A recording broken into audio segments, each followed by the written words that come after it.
You never change things by fighting the existing reality. To change something, build the new model that makes the existing model obsolete. The existential fear we all live out of is a result of money being scarce, the idea that money is valuable in itself and can increase by virtue of owning it. Every once in a while, somebody says, that goldsmith couldn't possibly have that much gold. So the goldsmiths who become bankers, they agree that they're going to support each other. You got to find something that you really love to do that pays well enough. What pays well enough? Something that bankers are willing to fund. You have just committed your entire life energy to the hidden sovereign. And all that interest that you're going to pay, that's tribute. We could do absolutely everything that the bank does without interest. We are not going to ask the question, where are you going to get the money? We are going to issue the money to represent the value that they will create. Our task is to help people to live out of the gap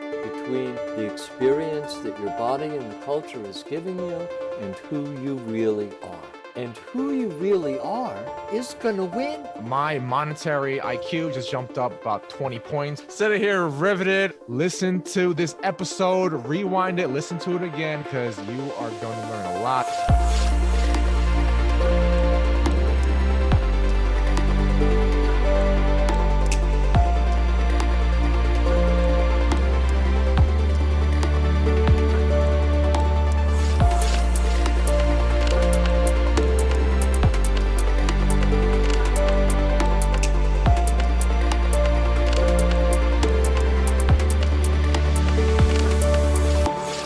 What's up, Nomads? Thank you for coming along on the ride to episode 6. And we've got an incredible one here with John G. Root Jr. Now, those who've been with us since the start recall that our very first article published on launch day was Money, the Long Con, and What You Can Do About It. Quite possibly the clearest, most cogent explanation of money I've ever come across. John was the author of that article. My entire life, I've always been confused about money. Even with econ classes in college, reading 500-page books by Dave Graeber, rest in peace, and putting my life savings in ETH, HODL for life.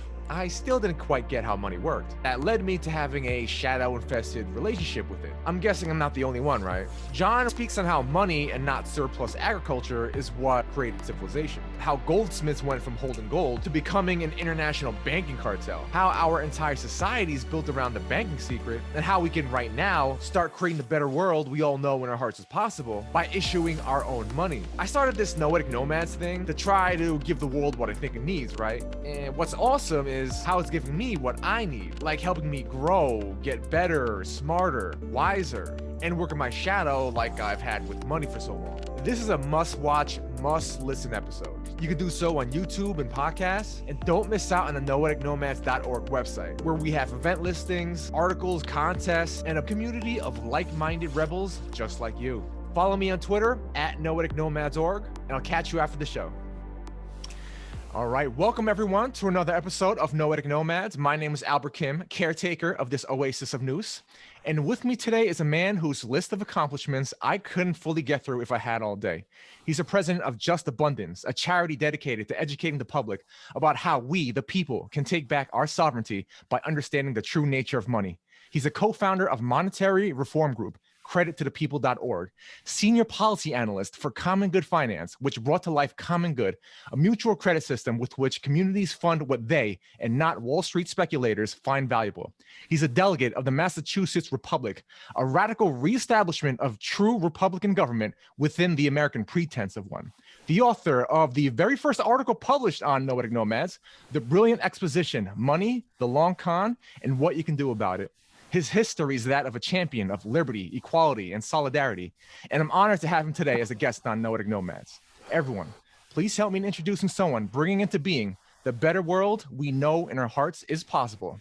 His name is John G. Root Jr. Thank you so much for coming on today, John.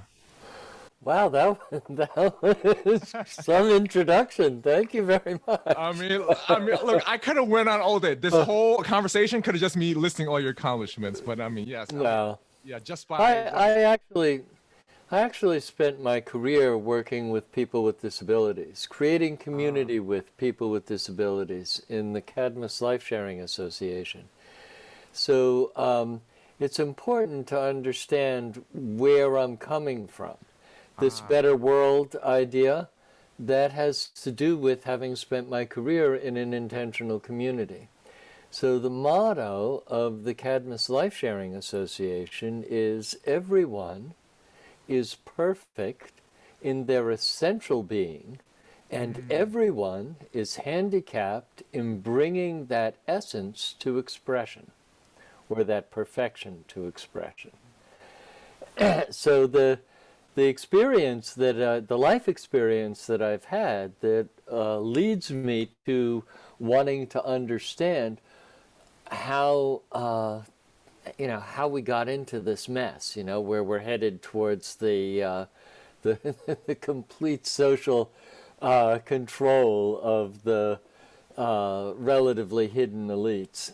Anyway, it had to do with this idea that the support that somebody who isn't able to earn their living deserves from society, right? So if you're handicapped and we don't expect you to be able to earn your living, we provide it for you. The state provides the money, or the family does, or whatever. That could be extended because we're all handicapped and we're all perfect. Right? And we're all striving.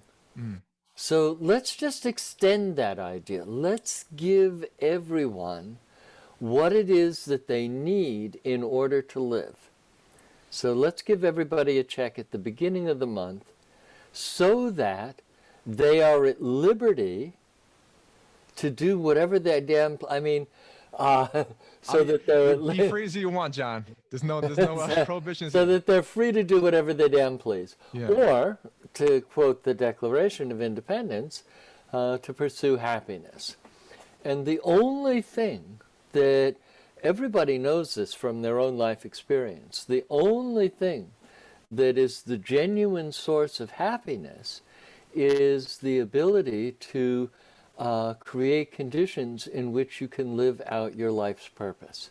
So discovering what your life's purpose is, and then creating the conditions in which you're able to live it, is the true source of happiness. So if we give everybody what they need in order to live, then they are genuinely at liberty to pursue happiness.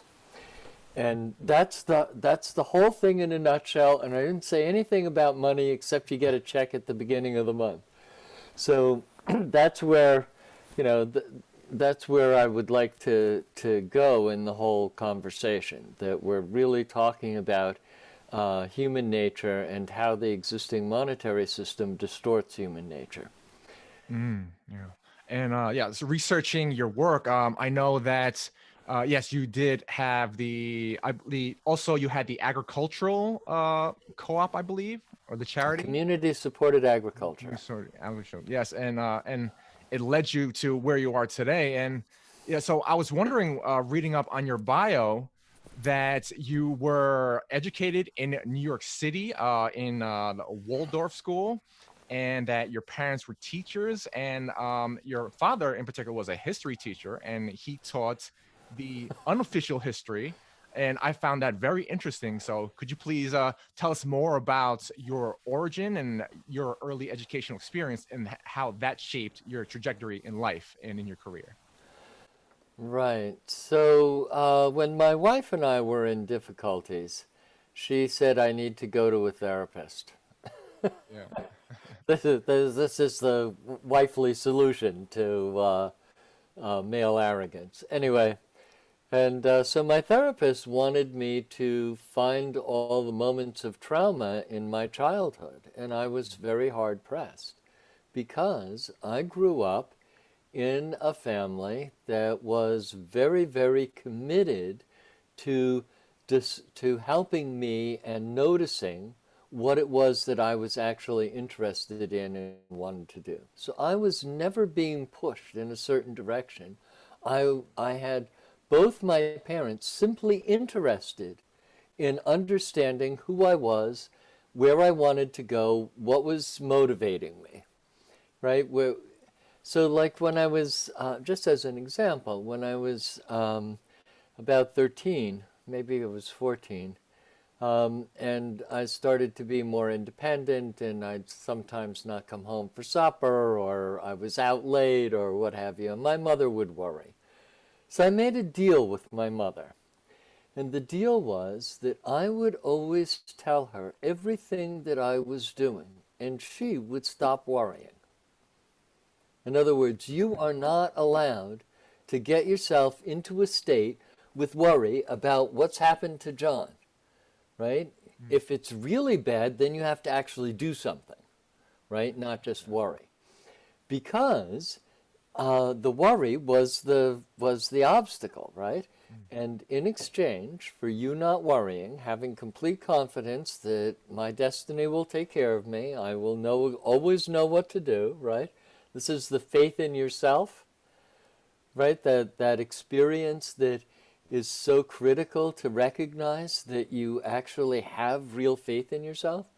So, my part of the deal was I will always tell my mother, or both of them. It was my mother who was always really interested. I would tell her everything that I was doing, and she wouldn't judge it. So that's a very unique experience to have as a child, right? You're not in that situation where the interest is in who you're going, who you are becoming, not what we want for you, right? And my dad said, sometimes I worry about you. Your guardian angel is working overtime. Oh, wow. And so I sort of have this sense that I am, if I'm observant and if I'm in touch with what's going on inwardly, with my intuition, so to speak, then I can have complete confidence that everything is going to be exactly the way it should be. Maybe not exactly the way I want it, but exactly the way that it really should be. I can have confidence. I can have faith in myself. So that's sort of the background. The Waldorf education is based on the work of Rudolf Steiner and anthroposophy, which is the wisdom of mankind, or the wisdom of the human being. And he was a conscious clairvoyant. He was able to consciously communicate with the beings of the spiritual world. He used the Western esoteric tradition in order to describe what he was doing, the Masonic order, basically, but and also Eastern mysticism. So the concept of karma is an Eastern idea, but he was describing what he actually experienced. So that's another aspect of my background, that I have this incredible work that Rudolf Steiner did behind me. I don't talk anthroposophy, generally speaking, but it's what has inspired me. I see, yeah. So I'll give you an example. The way that this idea of the better world that we all know in our hearts is possible, it comes from a lecture that Steiner gave where he describes that everybody's angel is describing or painting a picture for them of the ideal social future. And he just describes this, and he says if we don't listen to it, right, if we don't make strenuous efforts to realize the ideal social future, then the forces of evil, which he calls Ahriman, the forces of evil will succeed. Everything depends on our being fully engaged in creating that which we know in our hearts is possible. So the background for what I'm talking about is, all the way. Yeah. I mean, It's from childhood. yeah. And yeah, that is very fascinating. And I've heard a lot from Rudolf Steiner, from a lot of different teachers. And like, especially like Paul Chek is someone who I look up to, and he speaks a lot about it. He's like, he at the Paul Chek Institute. He talks about, anthroposophical school. And this conversation took a very interesting turn. I wasn't expecting that, but I that's actually something that has come up recently, and actually something that I've personally been dealing with: the concept of evil, and how there is perhaps something greater out there. Maybe we could construe it as good, maybe we can construe it as evil. And my mission that I'm doing with Noetic Nomads is, my tagline is help us co-create the beautiful world we all know is possible. It's very similar to yours. And my inspiration, I feel like what comes up for me is when I kind of just center myself and I just empty myself, and I, in a sense, become like a vessel. And then when I just empty myself, empty my ego, I get all these insights coming up. And part of me is afraid. There's a part of me that was afraid in the past that, like, if I'm opening myself to the universe, speak through us, like flow through us, right? I'm your vessel. But I'm also like, okay, but is something evil? It could possibly be allowing that to come in. And my kind of interpretation is just being like, like, is it like, even, is that dualistic? Is that dualism? Is that false? Is it just like, I just let whatever comes up come in, and it will be the right thing because there is no good and evil? Or is it, or am I attuned in a certain way where only that which is able to flow through me will come up? So I don't know if you have any thoughts on that. Like, Of course. oh, you do? Okay, so yeah, absolutely. So let's go at this from the quantum point of view to start with. Okay, so quantum physics has demonstrated that consciousness precedes matter. In other words, it's the consciousness that's whatever consciousness is. We don't have to worry about what consciousness is at the moment, right? But whatever consciousness is, it is actually creating the world. It is creating the material world. And the reason that we know that isn't just the double split experiment that Planck did and the quantum scientists look to. It's the underlying explanation for everything.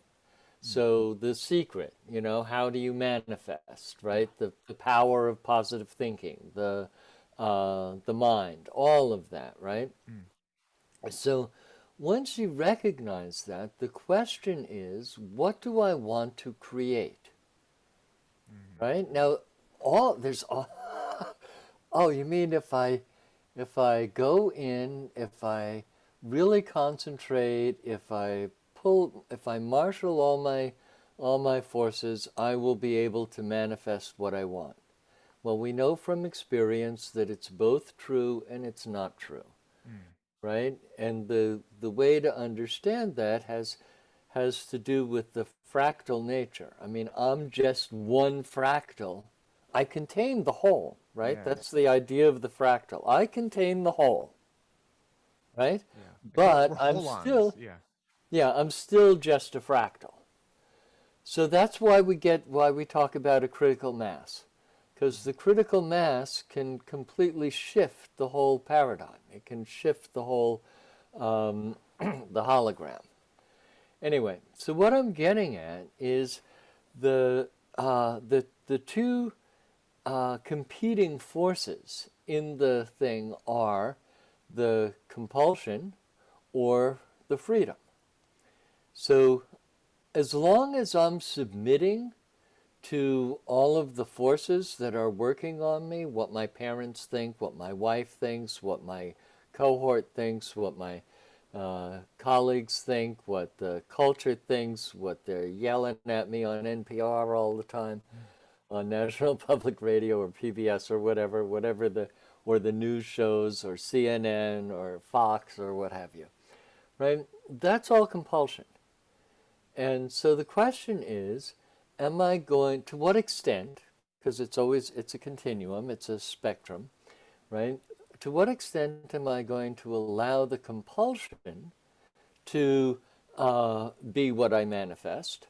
And to what extent am I going to carve out a genuine freedom space?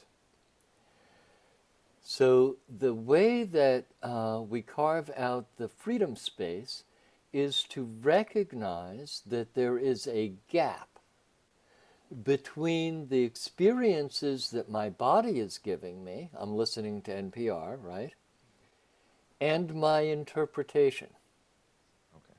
right? So my interpretation is entirely up to me. Now, the culture provides all of these ready-made concepts to understand everything that's going on, including the idea of good and evil.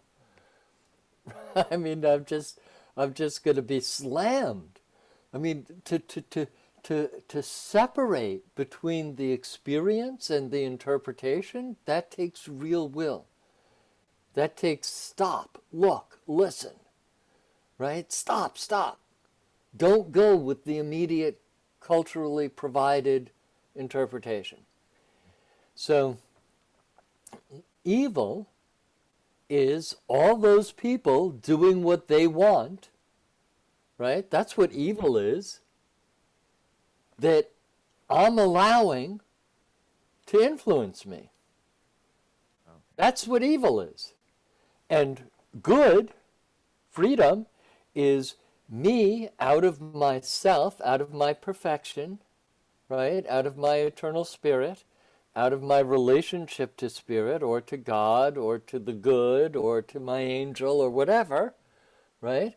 Me acting as I want to be, as I truly want to be, because I've made the effort to stop the interpretation that's being provided by all those people who want it to be their way, right?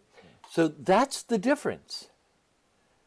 In other words, if we're all practicing what we call the gap, right? The Massachusetts General Assembly or the Better World Team, they're sort of synonymous, but we are basically oriented towards encouraging each other and helping each other to use the gap, to use stop. Look at that experience and interpret it in a way that brings me joy, that corresponds to the promptings of my spirit, that allow me to see what it is that I could do that would be good. And if you have a conception of good and evil, like external to you, right? Then there's all kinds of problems that arise. But if I keep it to, I can either go with the influences that are coming at me, or I can create what it is that I want. I see. Okay. So evil is doing what the other people want you to do, and good is doing what you want to do, as long as you've made the effort to actually know what that is. Does that make sense to you? I mean, that makes so much sense because, again, the reason why we're here speaking, John, is because of our mutual friend Robin, whom I met in a personal integration group with Rebel Wisdom over the summer. And the my main objective for that group, which we all state in the beginning, is I wanted to find out who I am. So I just went deep inside. I saw my shadow. I looked at it. I accepted it as not as an it, but as me. I integrated it back into myself. And then coming from a state of fullness and integration, I was like, oh, now I'm starting to understand why I quit that, position in New York City where they're going to, have me head a sales division. And I'm like, actually, I don't want to do that for the rest of my life. It's like, why did I leave? I didn't know. Well, because you didn't need the money anymore. Yeah, it just, and yeah. And then like this Noetic Nomads thing, I have no ads. I have no revenue model right now. I'm just doing it because it just comes from me. And I know I'm in a privileged position. Not everyone can do this, so I'm just like, when I do this, I don't want to be like, oh, you're not doing it right if you're not pursuing this path, because I know I'm in a privileged position where I could even do this. And And yeah, that completely makes sense, that when I kind of center myself and I breathe in and I empty myself and then I accept what is to come in fully, then I'm like, I like perhaps I am perhaps I am right not to fear evil, whatever it is, evil coming up, because I have the confidence, I have the inner knowledge to know that I am full. It's coming from a good place, a pure place from within. So that was very helpful, John. Yeah, thank you so much. Good. So, I mean, Bill Gates is doing what Bill Gates feels called to do, Yeah. right? He's creating a global pandemic that will Yeah. allow the shift to the technocratic social control, artificial intelligence that eliminates any motivation to stop, look, and listen. That's what he's motivated to do by his destiny, by his relationship to the spirit, by all of that stuff. So, and he is acting quite super intelligently from a certain point of view, right? And he's entirely justified in doing that, just as you and I are entirely justified in wanting to create the better world that we know in our hearts is possible. And you could say that what Bill Gates is doing is demonstrating whether or not freedom is real.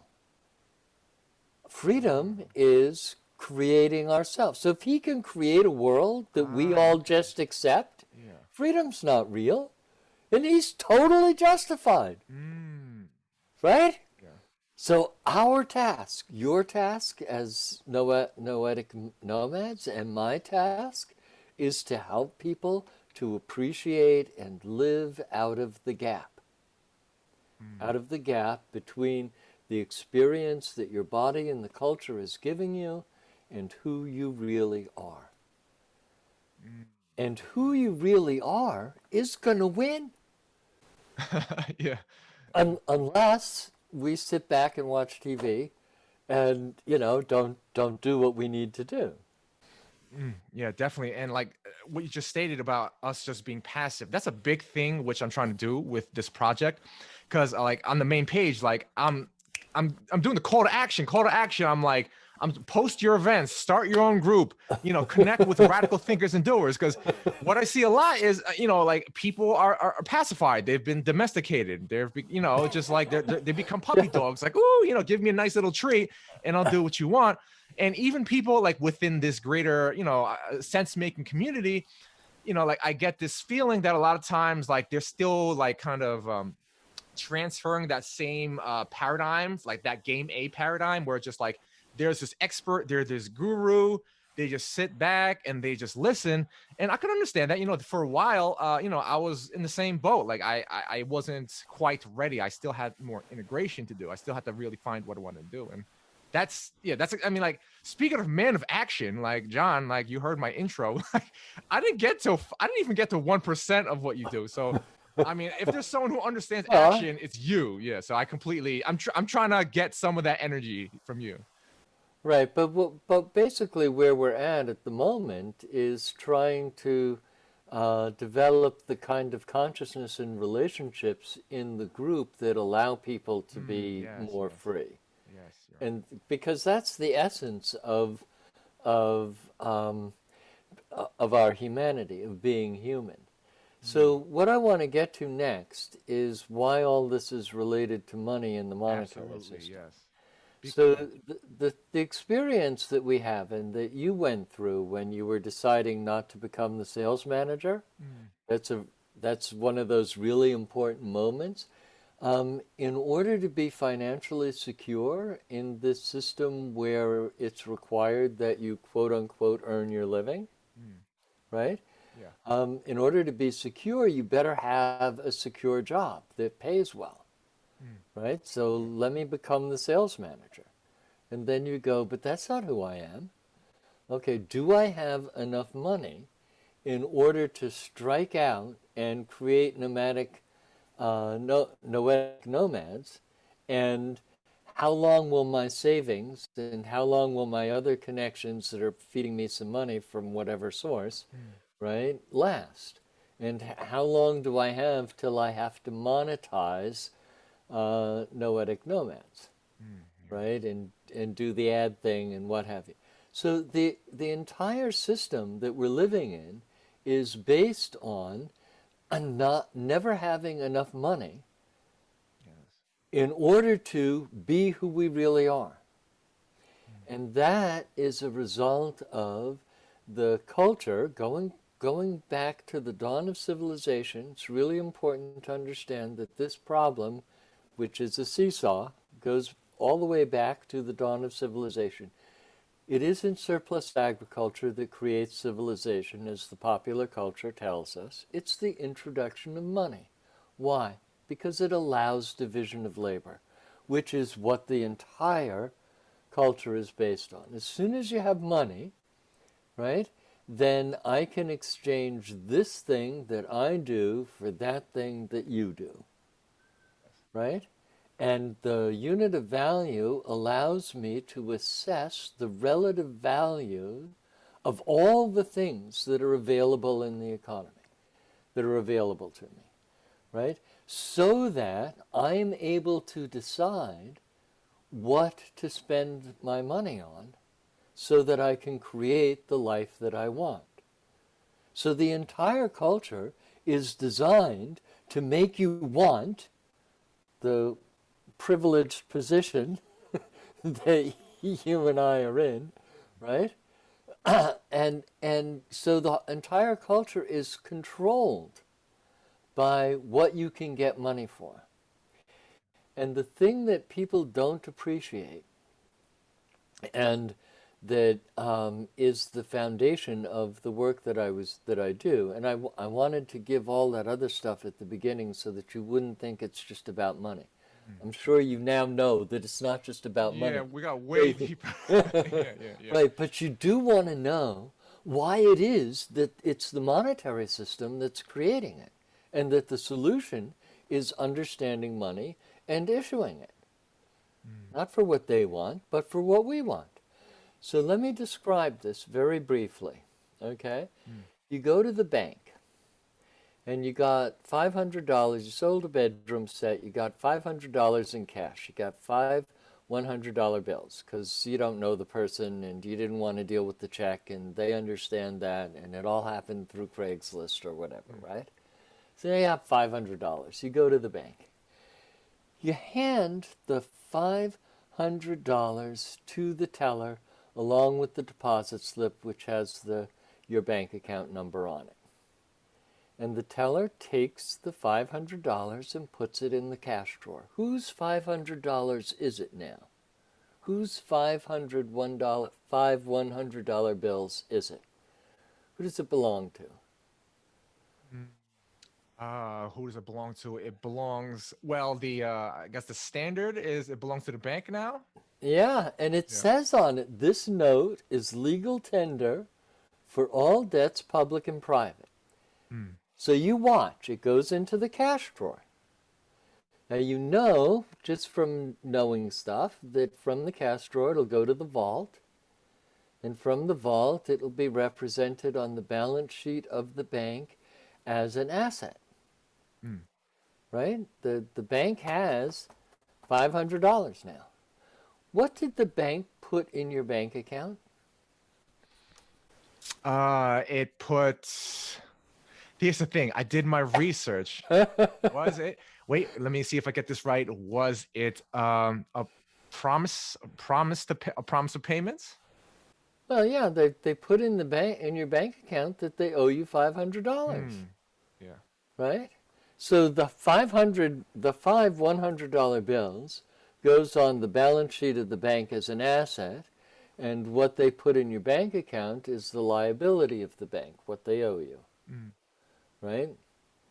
Now, the idea that you deposited the money, oh, so that's still my money, right? I deposited my money in the bank.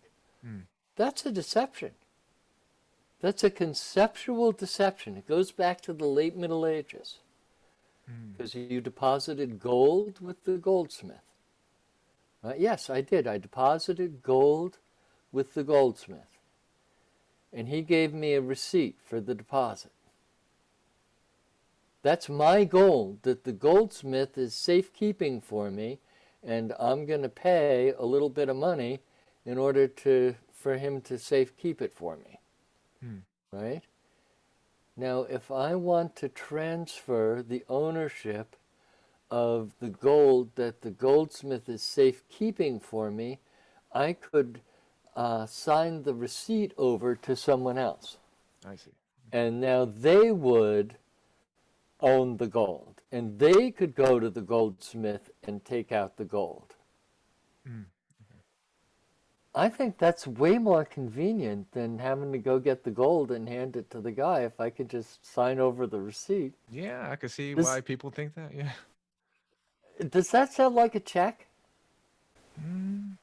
Yeah, a little bit actually. Maybe it does. Yeah, like a check in a checkbook. Oh, okay, I see. Right?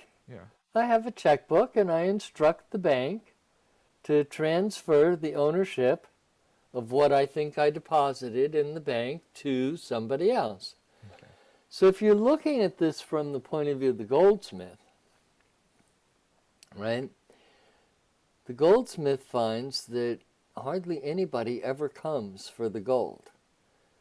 In fact, in the course of a year, less than 10% of the gold that has in storage, right, that he's safekeeping, is withdrawn or new gold put in. Okay. It's really small.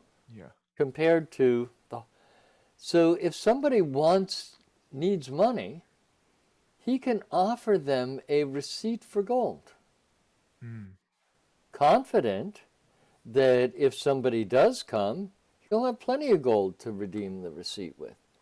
But they don't come.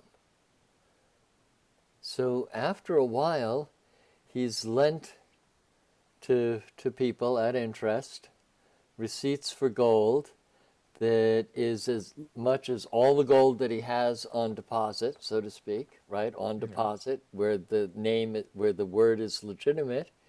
And now he can start adding, because of the 10% or the 12%, he can start issuing receipts for gold he doesn't even have. And people's experience of it being valuable, because you could go and get the gold, which is actually valuable, is the basis for the entire banking system. Okay. What happens? The goldsmiths are no longer goldsmiths, they're bankers. And they're pretending that they have gold to back the receipts for gold that they're issuing. Way beyond. They're creating money. And nobody knows. It's really hard to find out. Every once in a while, somebody says, that goldsmith couldn't possibly have that much gold. And so everybody goes to the goldsmith with their receipts for gold to withdraw the actual gold. They've lost confidence, right? So everything depends on the goldsmith being able to save the deception. So the goldsmiths who become bankers, they all get together. And they agree in a really powerful secret society that they're going to support each other. If there's ever a run on the bank, they will support each other. So the goldsmith says, I don't have your gold here. I have to go and get it. You need to give me 3 days. And all the other goldsmiths who've become bankers, they rush him the gold that he's going to need to save the deception. That is exact. Now, do you think the goldsmith is justified in doing what he's doing? Absolutely. Absolutely.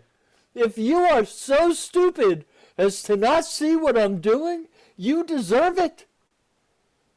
Now, gold, that's evil, right? But not from his point of view. If you could deceive everybody, right? And enjoy the incredible prosperity that comes from that, wouldn't you feel entirely justified? Maybe you have a conscience. I don't know. Well, Maybe you have. that's the thing. Yeah, Yeah, you know, maybe. sometimes that hurts things having a conscience. Yeah. But I can see how a lot of people, yeah, they're like they could justify anything in their heads. Yeah. Right, but on the other hand, think about all the things that you do that are actually against your conscience. Yeah. I mean, it's just a matter of degree. That's why I was saying that, you know, you're on this fractal, Yeah. right? It's a matter of degree. So you and I are trying to stay as true to ourselves, and Robin are trying to stay as true to ourselves as possible, as we can manage. Always room for improvement. Yeah, definitely. Yeah. Anyway, so what I'm getting at is that the entire culture is created in order to preserve the banking secret. It's an open secret, but it's an extremely well-guarded secret.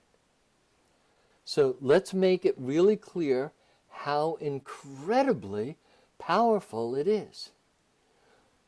When do you need the bank? When do you really need the bank? I mean, the bank, it's nice to have a bank account, and banks, you know, they manage settle the accounts between us, they transfer the money all around the world, whatever, it all just works. So from that point of view, banks are great. When do you really need the bank?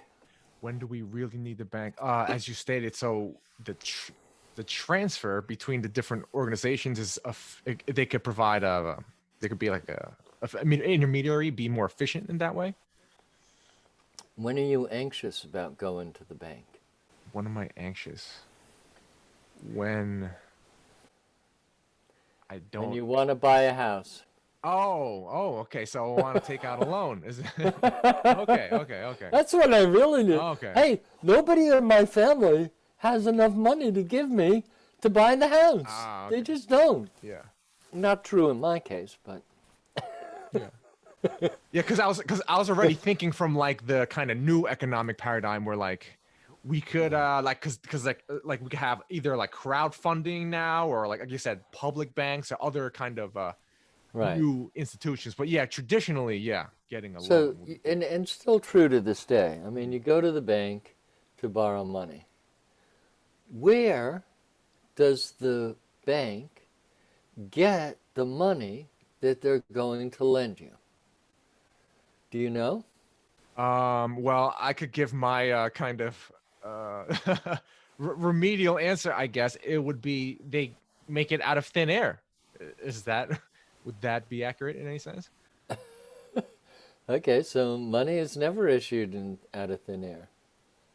It doesn't make any sense. What happens is that you promise to pay the bank. Okay. Right? You give the bank a promissory note or a promise to pay. And if you're buying a house, you're going to sign a mortgage as well. Where does that go? Where does that promissory note go? Promissory note that goes on the balance sheet of the bank as an asset. As their asset? That's right. It goes on the balance sheet of the bank as their asset. You promise to pay. Yeah. So what did they put in your bank account that you think you're borrowing money from them? A liability? That's right, what they owe you. That is interesting, yeah. Can you see how powerful the banking secret is? Yeah. It's incredibly powerful. You are borrowing money from the hidden sovereign on the basis of your commitment to the bank to do the things that will make the money that they created for you as what they owe you valuable. You have just committed your entire life energy to the hidden sovereign. And all that interest that you're going to pay, that's tribute to the hidden sovereign. Yeah. That is, wow, like, John, thank you for coming on, for educating me, but for educating the public, because I know my entire life, like, I just thought I was stupid, right?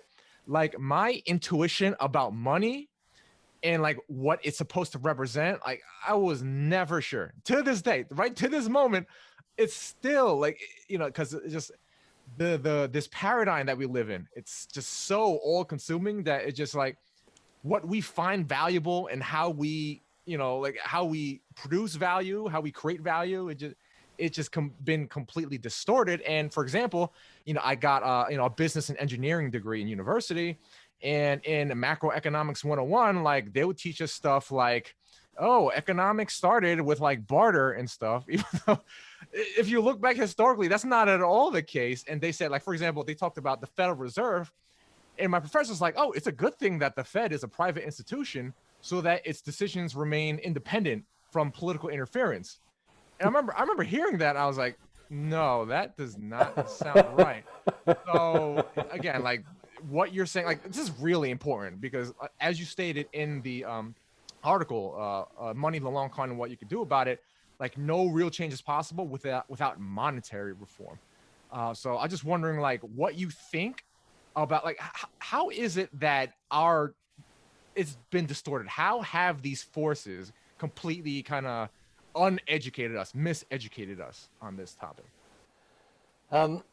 Well, it's necessary to create a culture in which nobody understands what's really going on in order to maintain the banking secret. So what we call the cabal, or the international bankers, or whatever. So Carroll Quigley, we were talking a little bit earlier about my father's teaching American history from the Carroll Quigley's Tragedy and Hope. So Carroll Quigley was an historian at George Washington University.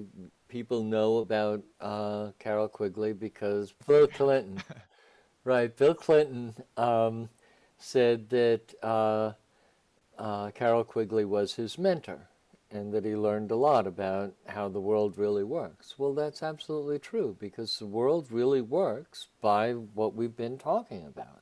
There's a banking cartel that funds everything because they issue the money as what they owe you, right? Yeah. So they create the basis for you to dedicate your life to making the money that they created for you, or that they issued as what they owe you, valuable. So they have to create a culture, they have to create a context in which that is never clear, in which there's an explanation for everything that is hammered in over and over again your entire life. You have to earn your living. And you never get to think, just one second, you never get to think, no, my life is always being given to me by all the other people. In fact, everything that this computer, this desk, this house, it was all done by other people. It was all given to me by other people. Oh, no, there was money in between. You had to earn the money in order to be able to buy.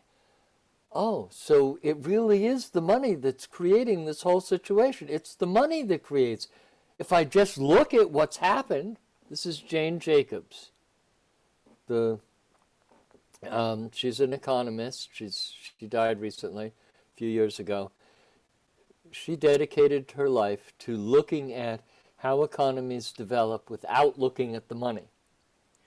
So we have an incredible wealth of information about how economies actually develop if you're not looking at the money. Right? So it is the money that's creating this world. It is all the things that you have to do in order to have money. And who's deciding what those things are? Who's deciding what you can get money for? Banks. Aha.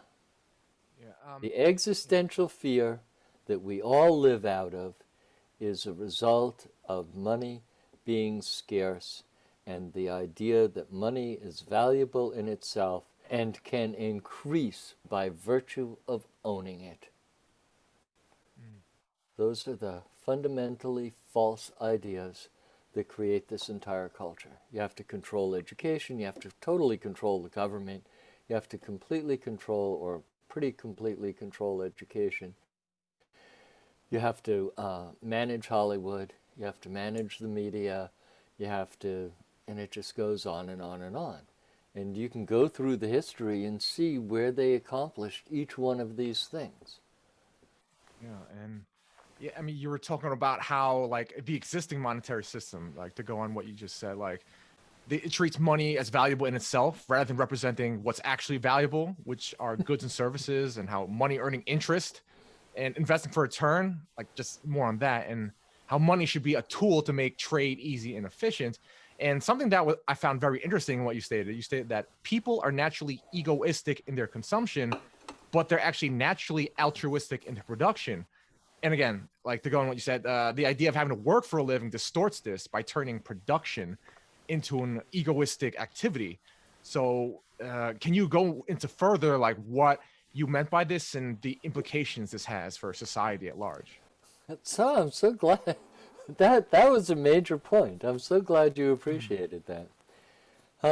When you're asking yourself how you want your life to be, what do I need to do in order to provide for myself and my family, right? What sort of a life do I want? You're entirely justified in being completely egotistical. I mean, what are you doing except satisfying all these needs and desires, right? That you have for your that you have for yourself, that you have for your family. I mean, I've always had an RV, and it was one of those things that was important. So my money goes to, or some of my money, right, goes to having an RV. I actually converted a bus because I needed to do it the way I wanted to do it. Needed to sleep 8 people and take people with disabilities on vacation, you know. So all of that, from that point of view, the taking people with disabilities on vacation is the altruistic production side, right? But I want the bus my way. That's the egotistical side, right? So that's that's human nature. I am entirely justified in being a complete egotist when I'm buying what I need or desire or want, right? Yeah. Now, as soon as I'm looking at my community and I'm deciding what would be useful to do for the world, for the, you know, for people, I'm doing it because I see the need to do it. I have the capacity and the talent to do it. I'm doing it entirely altruistically. I'm not doing it for myself. I'm doing it for the to accomplish the purpose which I've now identified with. I am going to dedicate my time and energy and my money to creating something worthwhile, like Noetic Nomads, like Just Abundance, like the Massachusetts Jural Assembly, like the Better World team. I'm going to spend my time and energy doing the thing, the serving the transcendent purpose that I feel called to serve. I will be altruistic. So let's issue the money, right? Let's take the power to issue money away from the banks. We don't have to do it through government or anything. We can just create our own monetary system. It's called community created credit, right? So, but it requires community. It requires like-minded people. It requires a sense that we could, in fact, be sovereign. We could create the conditions that we all agree would be good. So, before I go there, let's go back a little bit. The genuinely satisfying experience is doing something that you love to do for the sake of doing it. Absolutely, absolutely. It's amazing. We're in the cult. Oh, they tell you you need to choose a career that will both provide enough money for you to live and be at least sort of in that direction. Right? What color is my parachute? It was a famous, job skills book, design. And that's what the first chapter is about. You got to do both things. You got to find something that you really love to do, right? That pays well enough. It's that pays well enough that's the problem. Exactly. Yeah. What pays well enough? Something that bankers are willing to fund, such as monopolistic companies.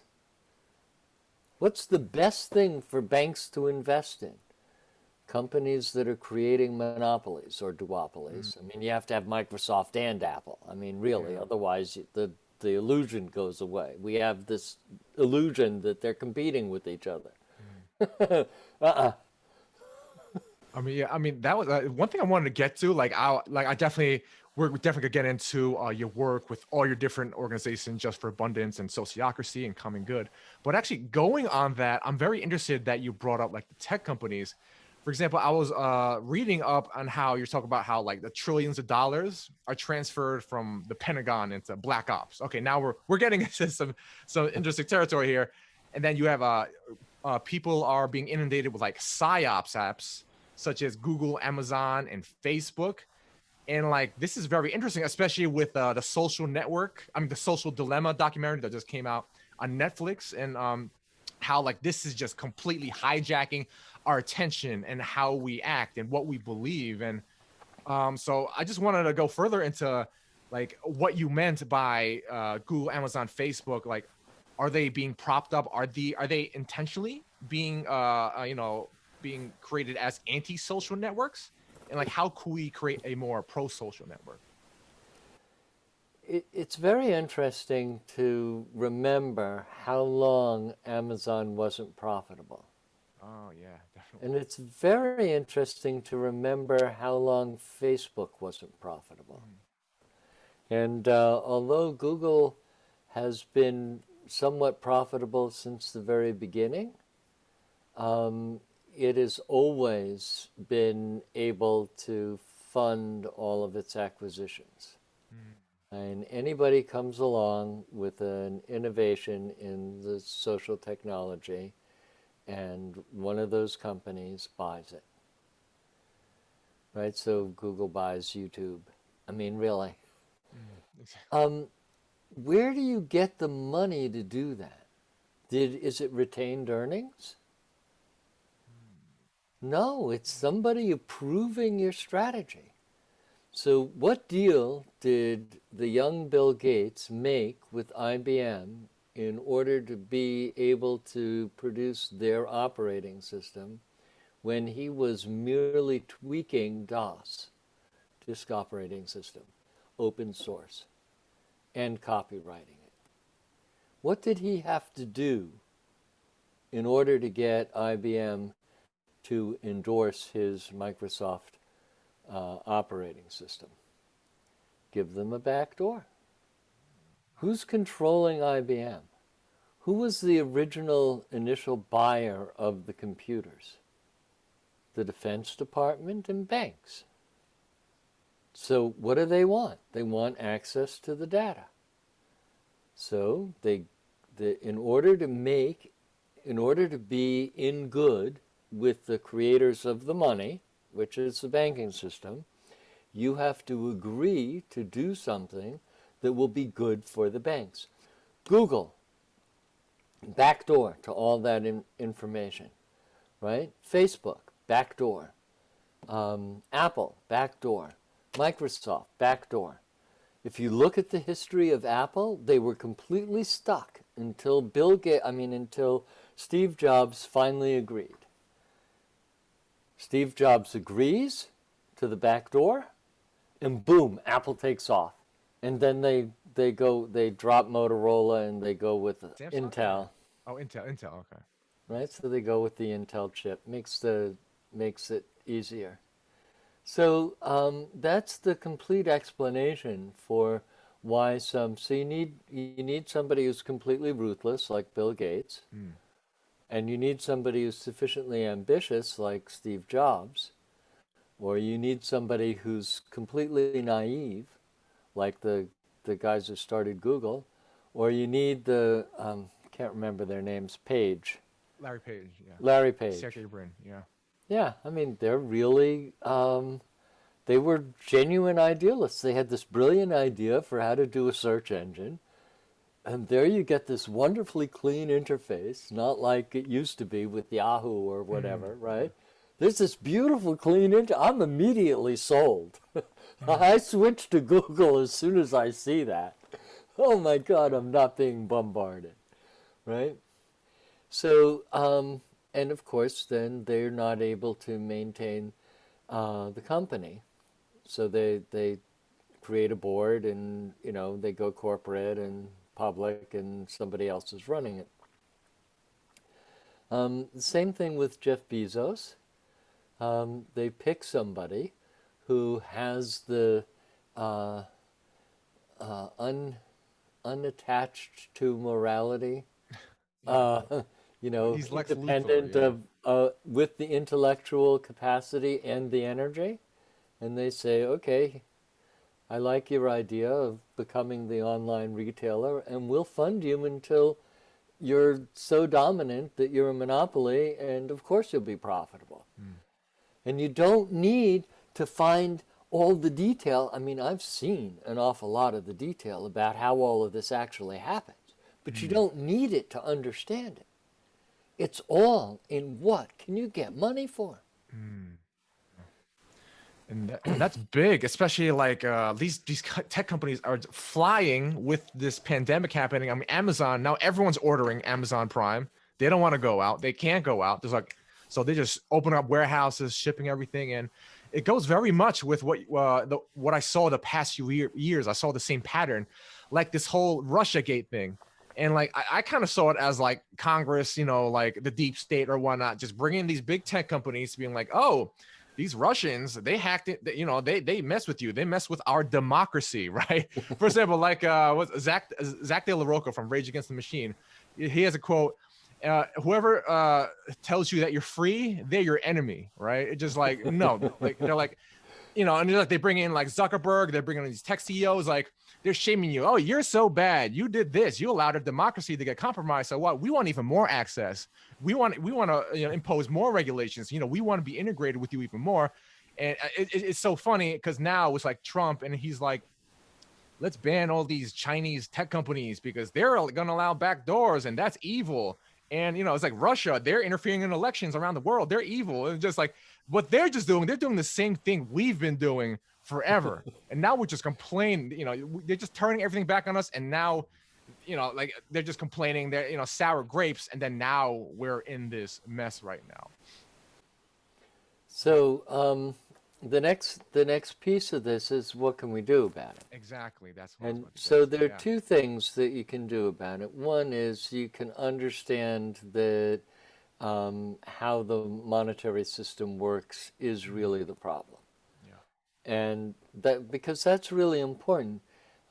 If you don't understand how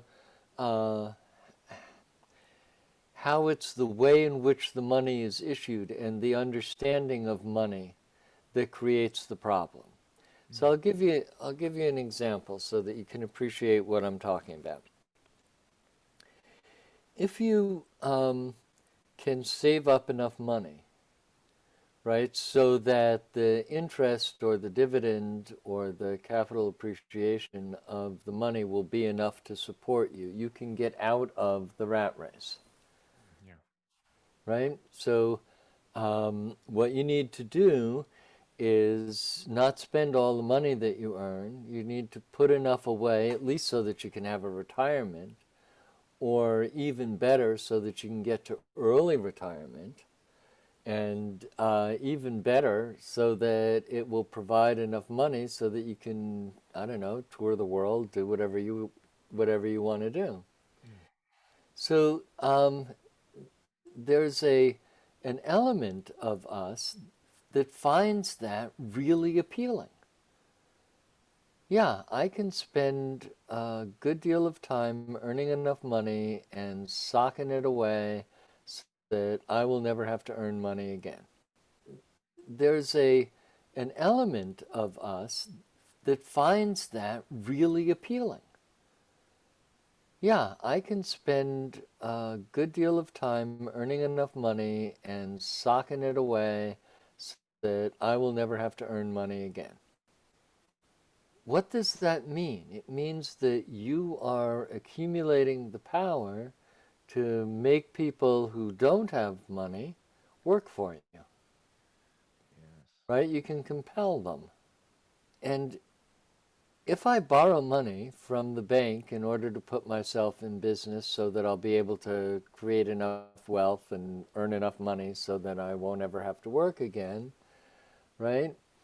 And that bank does something that I borrowed the money from that I have to pay the principal and the interest to, right? I'm now paying principal and interest in a monthly amount every month to that bank. Now the bank does something that takes away the basis for my business, right? I'm now, I was doing whatever it was, and now I can't do that anymore because there's some innovation that the banking system funded that takes away that base. I still owe that money. Yeah.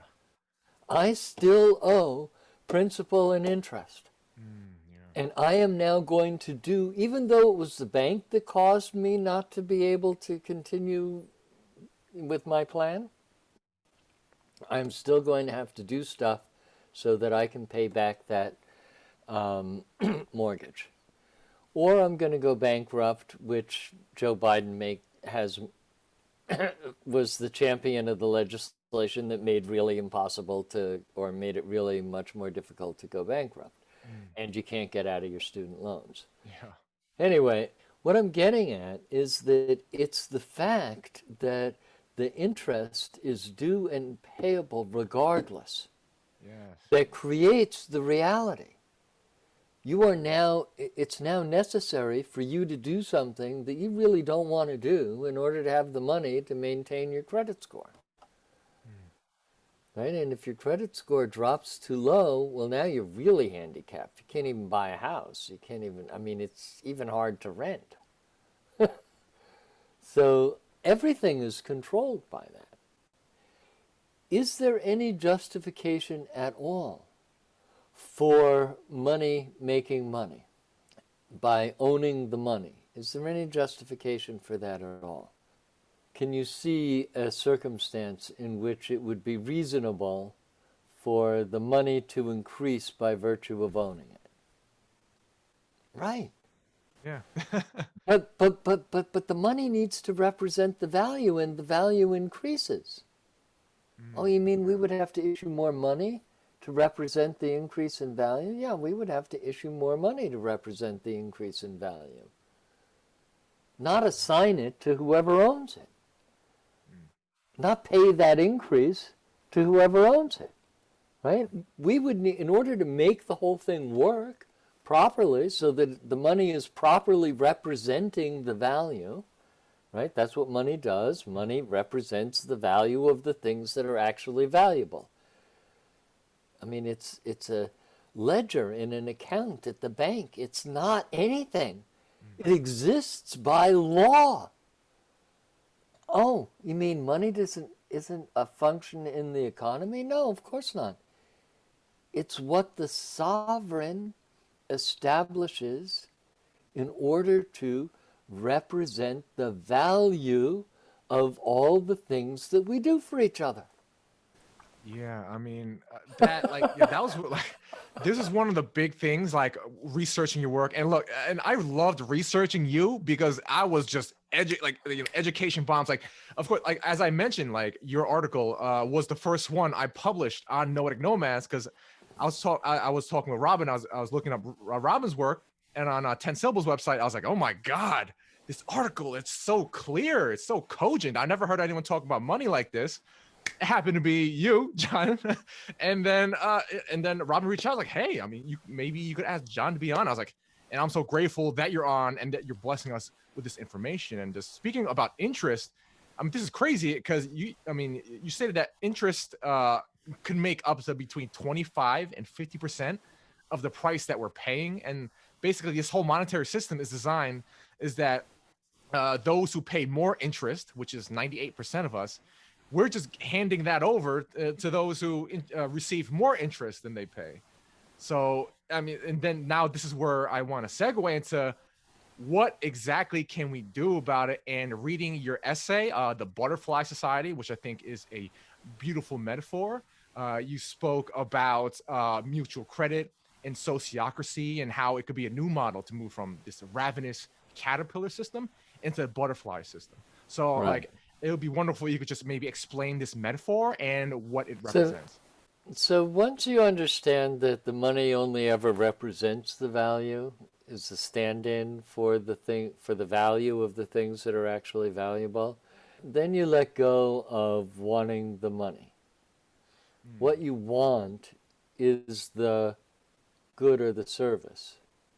And the money is just facilitating that. And you don't want any attachment anymore to the money. Yes. Exactly. What you want is for the money to be an accurate representation of the value.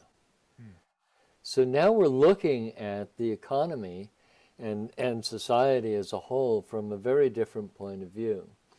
And the most important idea to understand, we're going to get to community-created credit and sociocracy in a minute, okay? We will get there in just a minute. I just want to make sure that we don't leave this conversation without talking about that. Yeah. No, we will get there. Yeah. The thing is that you know from just life that the only time that you're willing to spend your money is when what you're getting is more valuable to you than the money. And when you're selling something, the money is more valuable than what you're selling. And if it's equal, why bother? Right? I mean, if what you're getting is equal, it doesn't make any sense to go through all the trouble of shopping. Right? It has to be worth more to you than the money. Yeah. It has to. So there's an aspect of human nature which is sort of like nature. I mean, you plant the seed and you get thousands. You plant the acorn, and my wife and I are cleaning up acorns from the lawn. They just keep dropping and dropping and dropping. I mean, it's just an increase, right? Okay, it has to do with the sun and the water and blah, blah, blah, and all that stuff. It's the same in economics. Every transaction is profitable to both parties, as long as it's an honest, open,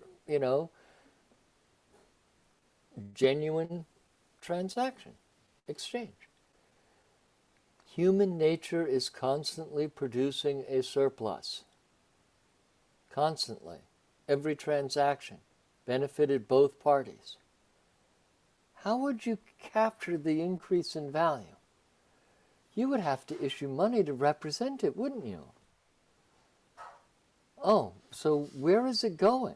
How come we don't experience? Well, it's all going to interest, isn't it? I mean, where would the interest come from? They issued the principal. They never issued the interest. Where would the interest come from? Where would the money to pay the interest come from if it was never issued by the bank because they only issue the principal? Now, once you've got all of those concepts, human nature is such that we're constantly creating a surplus, right? And Abraham Lincoln says, there's a wonderful book called, I want everybody to know this book. It's called please share this. The Economics of Lincoln by Gaber Borit. Okay, The Economics of Lincoln.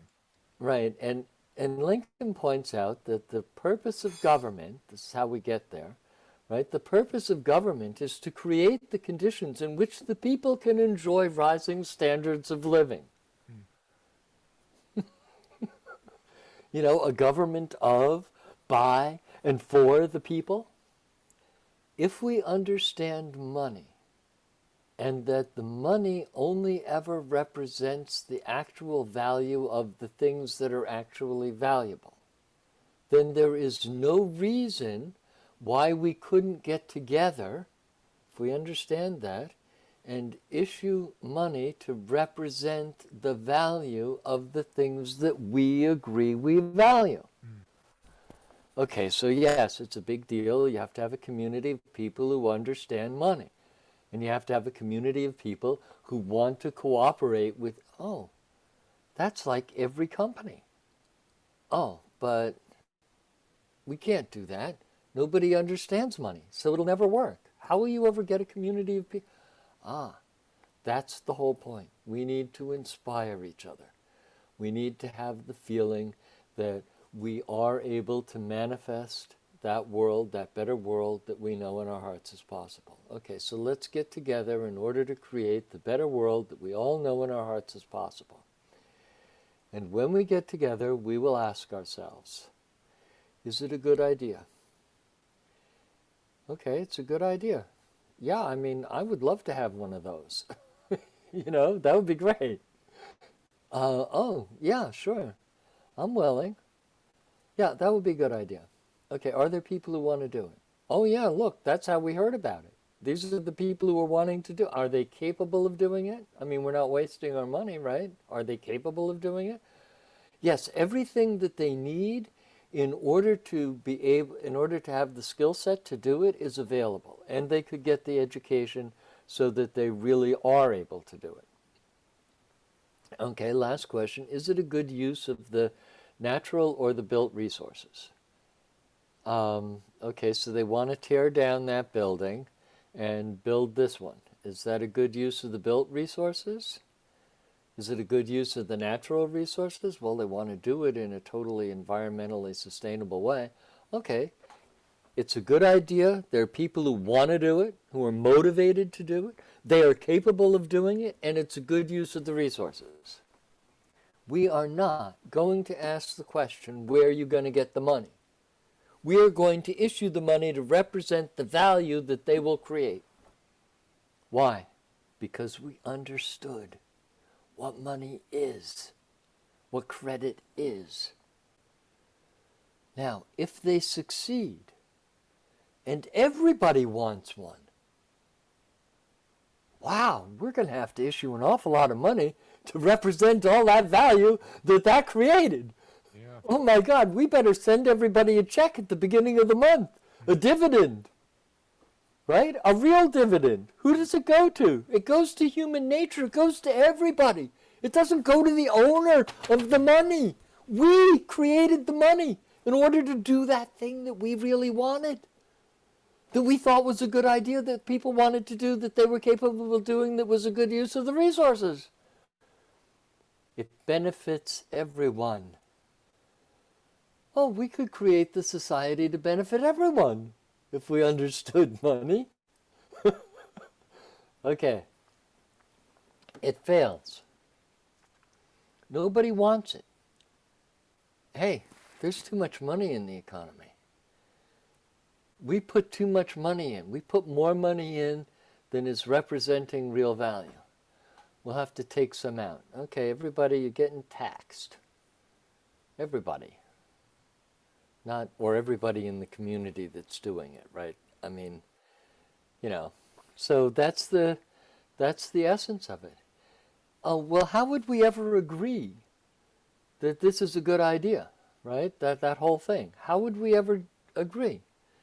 Well, we would have to have a way of governing ourselves that included everybody. I mean, we would have to have a government of the people. In other words, the people are creating the government, right? Yeah. And it would have to be a government by the people in order to do what the people want for the people. That means we would have to hear from everyone. Well, you can't ever hear from everyone. Oh, yes, you can.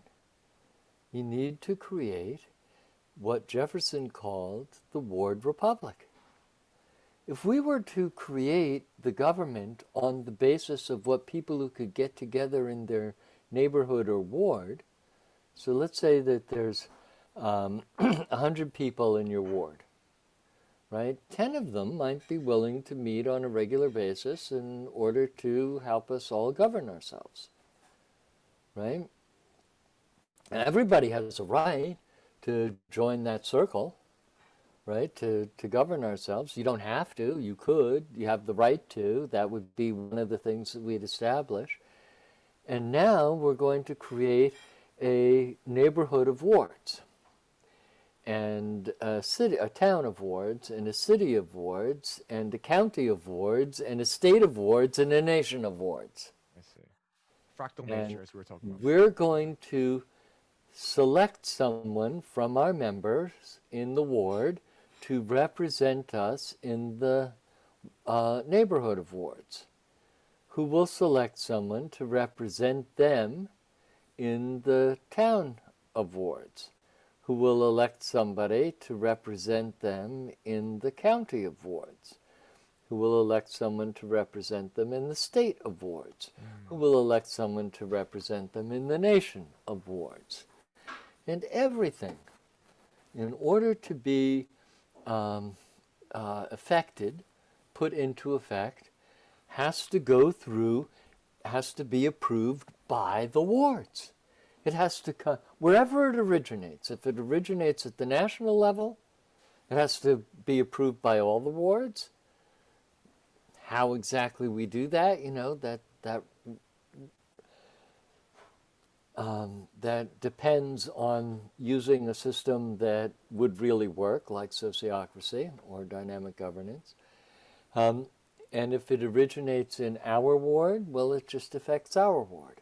If it originates at the state level, then it would have to be approved by and go along with all of the wards. So the idea that we would be working with is that we are issuing the money, right, to accomplish, and regulating the money supply, to accomplish what it is that we in our wards agree would be good. And we have absolutely no expectation that there's any private benefit. It's always a public benefit. It's always common good. It's always allowing us to enjoy the rising standards of living that our ingenuity and our industry provide, our energy. So you have an economic process that's based on an insight, inspiration from spirit. However you define the spirit, however you define it, right? You are inspired to do something that would benefit your community. You are altruistically inspired to create something that would be valuable to your community. Whatever, however you think that. Nation, ward, neighbors, whatever. In order to accomplish that idea, that inspiration, you need to be provided with all the things that you need in order to do it, by people who have confidence that you could do it. So we don't want to sit together all the time. Let's appoint people who we believe would be able to represent us. So if it's a big idea, we all need to participate in it. If it's somebody wanting to do something that we've already agreed is a good idea, let them get the money from the new kind of banker who represents the community. Oh, isn't that what banks do now? Yeah, but they charge interest. And the banking cartel creates the culture. But we could do the same thing. We could do absolutely everything that the bank does, that the banks do now, except for us. Without interest. Without anybody having to own it. Without anybody having to be disadvantaged, so to speak. I mean, people with disabilities get enough money to live at the standard of the community in which they are, at the median level. That's the criteria. We don't provide poverty funding for people with disabilities. We provide middle-class income for people with disabilities. They don't live in substandard. They live in the community, in the group home, right? Oh, we could do that for everybody. And then everybody would be at liberty. Okay, so the idea of governing ourselves, once we understand that if we're governing ourselves and we understand money, we can issue it to accomplish all the things that we agree would be good. That's the key to the whole thing, right? So now we need to think about how would we govern ourselves? Well, if it's going to be for the common good, then we have to hear from everyone. You can't hear from everybody in a big circle, so you have to have little circles. And those little circles have to be well facilitated so that the aim of hearing from everyone, and each of those circles has to have a purpose. They need to have their raison d'etre, what it is that they're going to be deciding. And they have to have a reasonably well-defined and understood vision and mission. So the purpose of the Better World team is to create the better world we know in our hearts is possible, which is the same basic statement for the Massachusetts General Assembly, which I'm also part of. And the United States of America Republic, which I'm also working on. I'm the delegate I'm one of two delegates from the Massachusetts General Assembly to the national organization. That organization is still working on a well-defined purpose. My point is this. As soon as we're going around the room, around the circle, to hear from everybody, is this a good idea? What do you think of this proposal? We are going to create a proposal that includes everybody's best effort, everybody's best thoughts, everybody's willingness to engage, everybody's, and so what we're looking for is all the thoughts that people have that we usually think of are objections, that aren't objections, they're contributions to making the proposal something that we can all consent to as good. At the moment that you're doing that, at the moment that the aim is not to do what I want, but to discover together what we want, right? And everybody's included, and whenever there's a conflict, we have all kinds of ways of dealing with it. We can do popcorn, we can do fishbowl, put two people in the middle who are having a disagreement and listen to them talk to each other, right? There's all kinds. We can have brainstorm. We can have the what do you call it when the yarn's all tangled up, right? We're in, and you pull on it, right, until you get it into a ball, right? Okay, so now I see it was all tangled up, so we can untangle. We can, and everybody can participate in that. Let's say we have two people who are really on opposite sides. This is a really bad idea. This is a really good idea. And everybody listening to them, but also able to contribute. What about this? What about that? Human nature is such that everybody wants the team to succeed. Everybody wants us to accomplish the purpose that we agreed to. Everybody wants to get there. And as soon as you're in a well-facilitated meeting and the community is committed to learning, and the community is committed to hearing from everyone, and the community is committed to consequence, to accountability, to all the integrity in essence, and if we understand the gap, if we're going after what is the most life-empowering interpretation of the phenomenon that we're addressing, what would be the best way to deal with education? Do we want to send the kids to school? I mean, do we want schools? Yeah, that's a big question right now, especially, Yeah, right. Yeah. Okay, so what are the advantages of schools? What are the disadvantages? What could we put in place otherwise? Oh, okay, so now nobody's under severe economic pressure, right?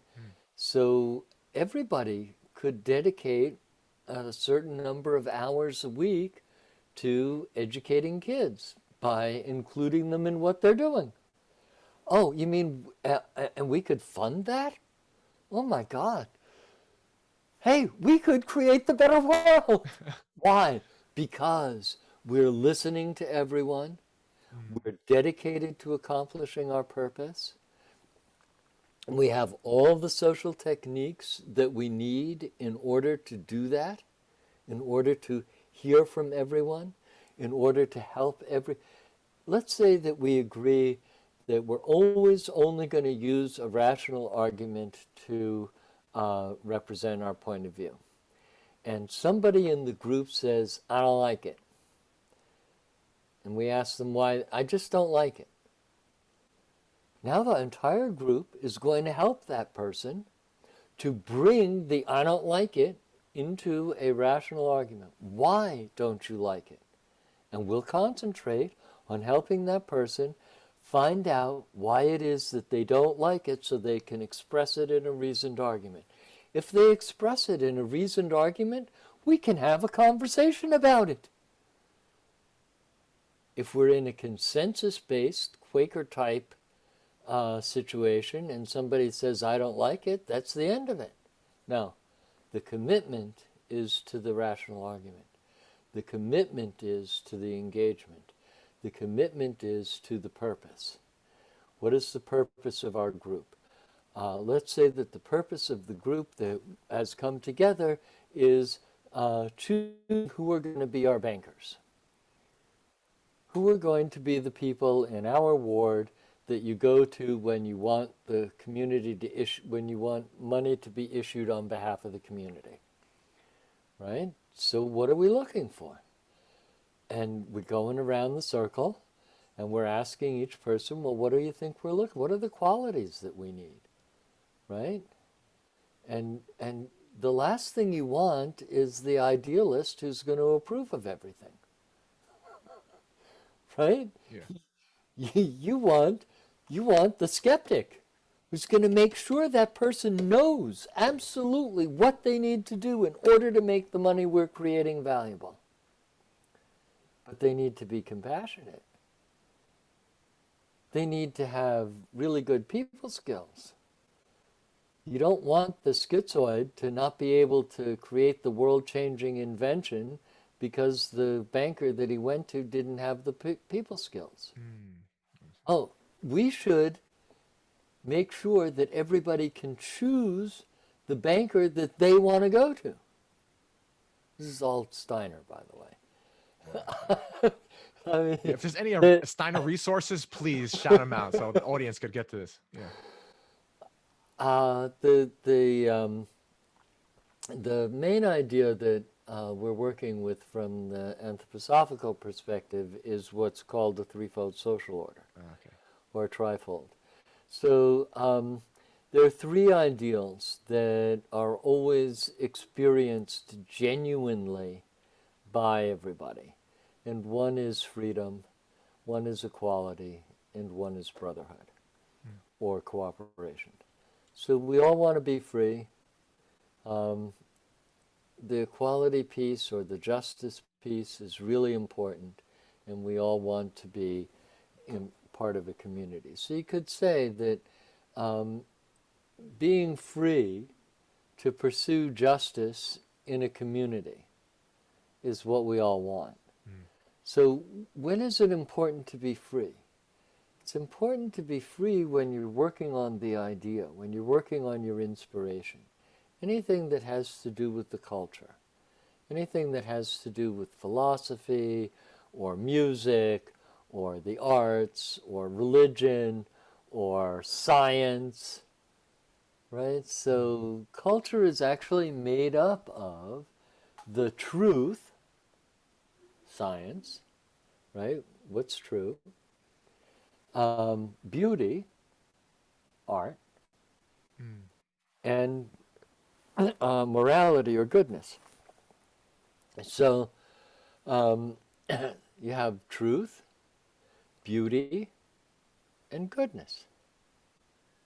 I want to live in a way that I'm inspired by the truth to create something beautiful that does good in the world. truth, beauty, and goodness. That's the culture. And you absolutely need to be totally free in that realm, right? It's totally important that nobody is compelling me to adopt consensus science, right? Yeah. I am always in a position, and if other people experience what I've created as beautiful, the painting or the music or the novel or the essay, the Butterfly Society, whatever, right? I need to be totally free to do that. And I'm going to be living my life out of my sense of intuition and morality so that everything I do is going to be good. So science, art, and religion are absolutely governed by the total freedom of the individual. Can't be governed by anything else. If it is, it's going to suffer seriously. The truth will suffer, the beauty will suffer, or the goodness will suffer. Now, when it comes to us in our community, we're all equal. Everybody is entirely different. We just discovered that, pursuing the truth and creating beauty and doing the good is totally individual. You need to be completely free. We're all totally different. When we're together in the realm of creating the society, we're all equal. We need to hear from everyone, right? The only way to create justice is for everybody's sense of justice to have the opportunity to manifest. In other words, we always need to evaluate what it is that we're creating together as a society through our governance system. We always have to agree that it serves justice.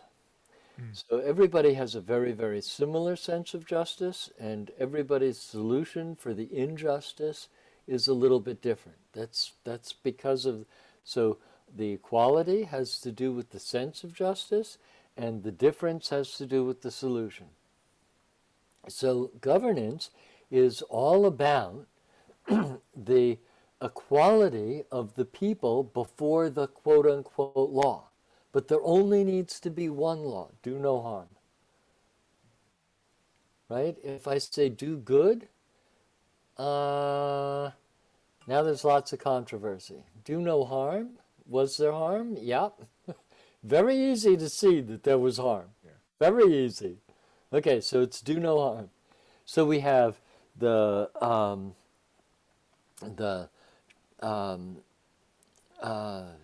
legislative function, where we decide together what would be good.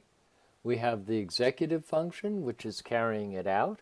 And we have the judicial function, was it good?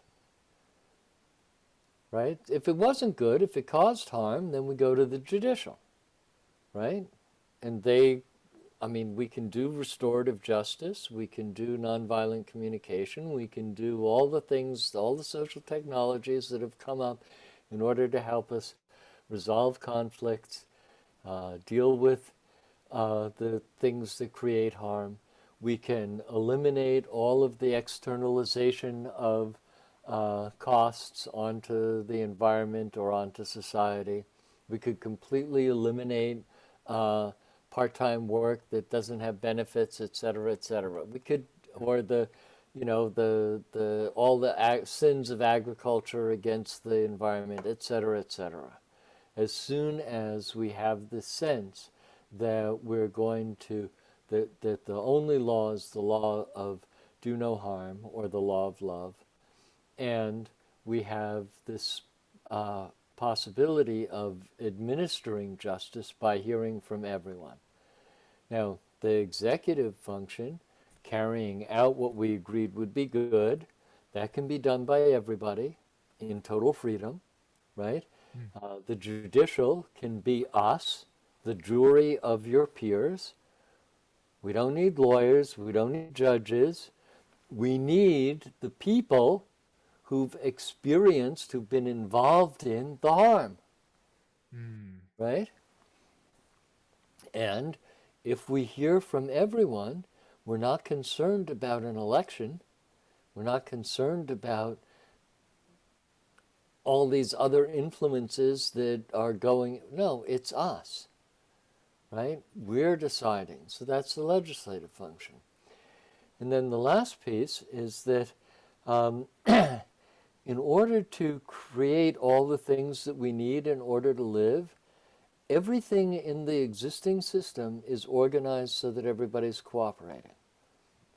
In other words, as soon as you join a company, you are being ordered into that company so that you're able to cooperate with everybody else to create what that company is creating, or that enterprise.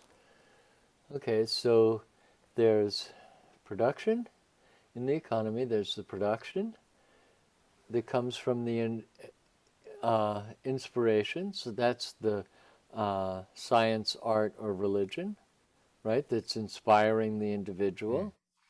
Then you need to go through the legislative process where you decide that it's good. We like that idea. It's good. We're going to issue the money to do it. And now you're into the, okay, we're all going to cooperate in order to produce it, cooperate to distribute it, and the end aim of the whole thing is consumption. So we're going to watch the way in which people decide egotistically whether they want it, right, and whether they're willing to spend their money on it. It's not like everybody has an unlimited supply of money. The money is accurately representing the value of the real things in the economy, right? So you can enjoy rising standards of living, but it never gets out of reality. So you have this way in which the money is the accounting system.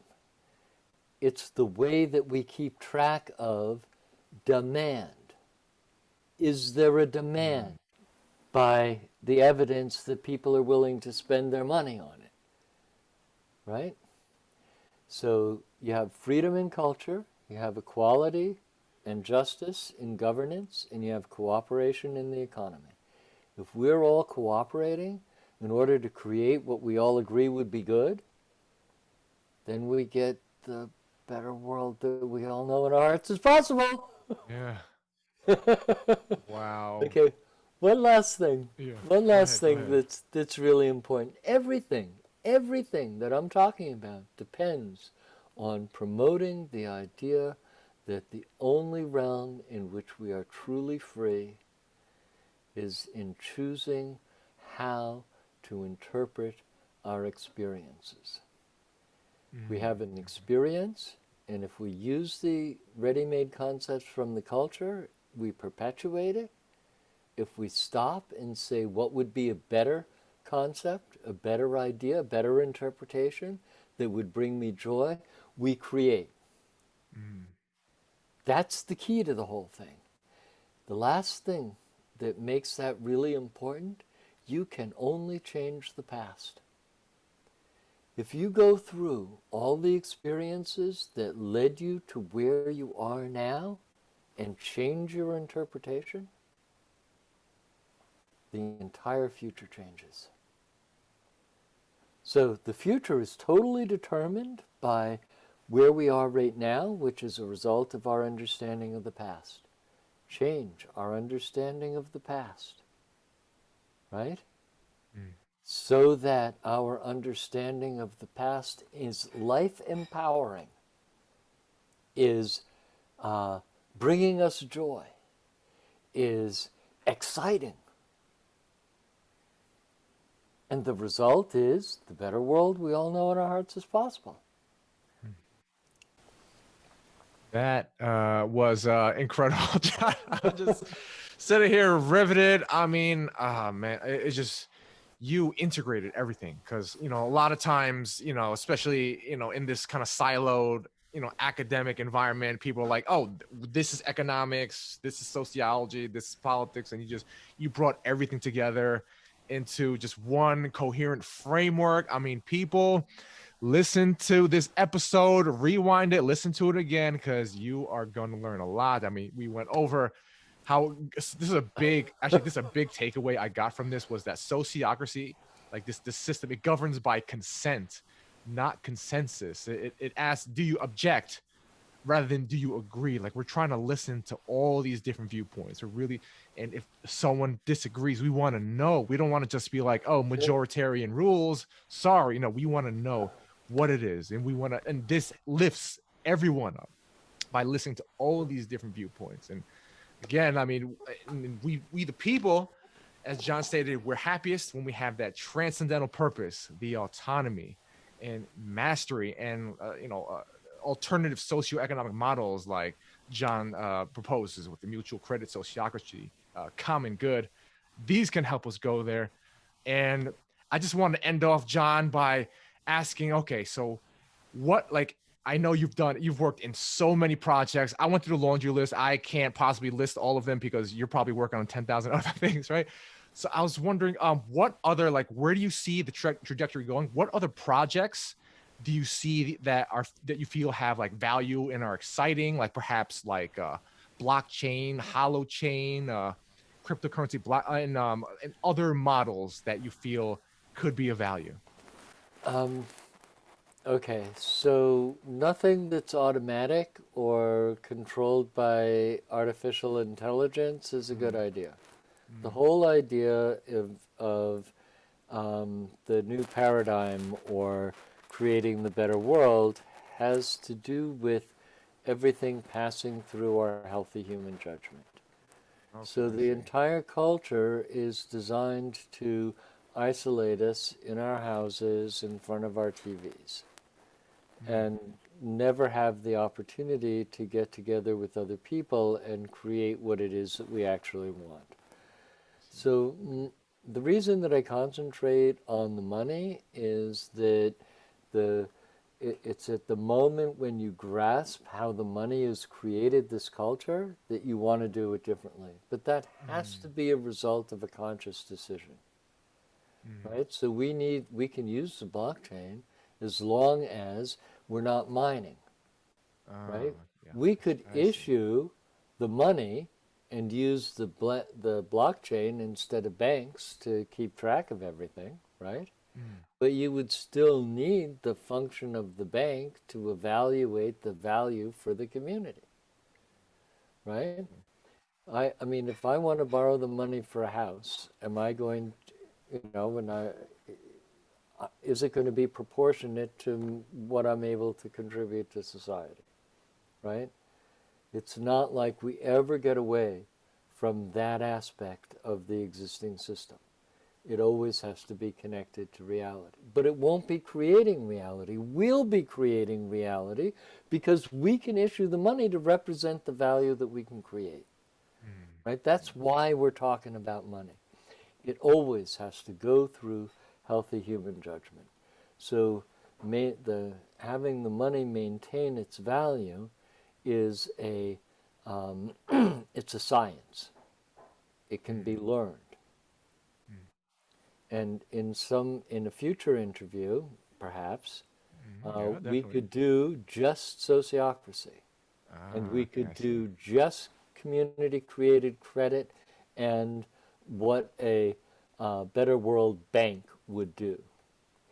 And we could do how we integrate our new system into the existing system so that it gradually transforms it. So we're working with the Buckminster Fuller quote, "You never change things by fighting the existing reality. To change something, build the new model that makes the existing model obsolete." So what we're trying to do is build the new model that's so attractive that everybody just joins us.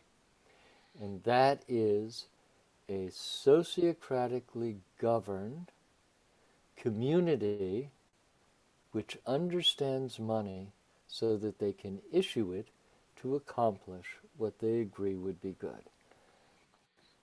And the usarepublic.net, USA Republic with the CK, because that's how they spelled it in the dictionary of 1755, right? It was a CK. That's sort of indicating that we're going way back there, right? So the usarepublic.net.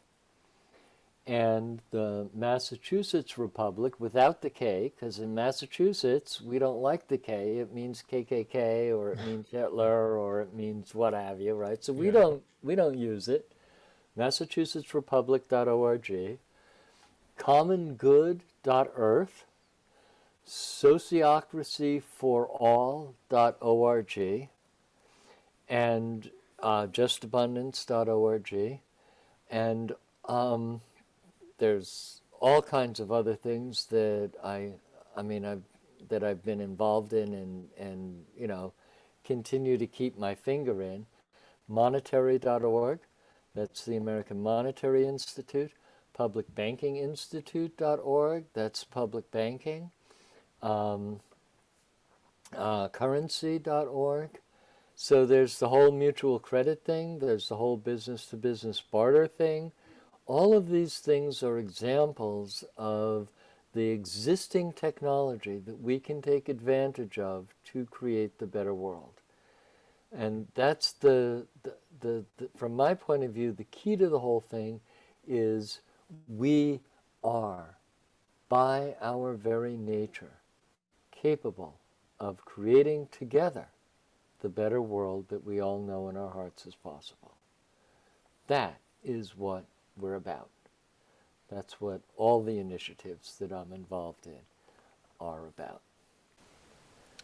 Yeah. Wow. John, I mean, you are a wealth of knowledge and wisdom. My monetary IQ just jumped up about 20 points just from this conversation. I'm sure, and as I do more research and perhaps more conversations, it'll jump up even more. Again, thank you so much. Everyone, I mean, I'm going to list all these resources. Trust me, you're going to want to read them because they're not just informative, but they're clear, they're concise.